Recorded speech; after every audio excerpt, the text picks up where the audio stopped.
ರಾಜ್ಯದಾದ್ಯಂತ ಇಂದಿನಿಂದ night curfew. ರಾತ್ರಿ 9 ರಿಂದ ಬೆಳಗ್ಗೆ 6 ಗಂಟೆ ತನಕ 144 ಸೆಕ್ಷನ್. ಕೊರೋನಾ ಕಟ್ಟಿ ಹಾಕಲಿಕ್ಕೆ 14 ದಿನಗಳ ಗೈಡ್ ಲೈನ್ಸ್ ಜಾರಿ.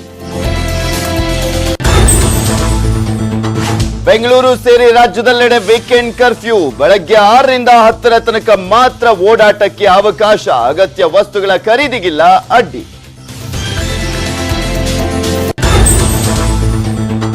ಇಂದಿನಿಂದಲೇ ಶಾಲಾ ಕಾಲೇಜ್ ಬಂದು. ಕಚೇರಿಗಳಲ್ಲಿ ಶೇಕಡ 50ರಷ್ಟು ಸಿಬ್ಬಂದಿಗೆ ಮಾತ್ರ ಅವಕಾಶ. ನಿನ್ನೆಯ 21,000 ಕೇಸ್ಗಳಿಂದ ಸರ್ಕಾರಕ್ಕೆ ಟೆನ್ಷನ್.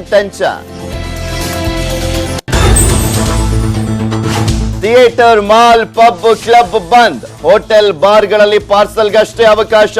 ಸಲೂನ್, ಬ್ಯೂಟಿ ಪಾರ್ಲರ್ಗಳಿಗಿಲ್ಲ ಅಡ್ಡಿ. 5 ಜಿಲ್ಲೆಗಳಲ್ಲಿಂದು ಭಾರೀ ಮಳೆ ಸಾಧ್ಯತೆ. ಚಿಕ್ಕಮಗಳೂರು, ಕೊಡಗು, ಹಾಸನ, ಶಿವಮೊಗ್ಗ, ಚಾಮರಾಜನಗರದಲ್ಲಿ ಯೆಲ್ಲೋ ಅಲರ್ಟ್. ಒಳನಾಡಿನಲ್ಲಿ 2 ದಿನ ಸ್ವಲ್ಪ ಮಳೆ ಸಾಧ್ಯತೆ.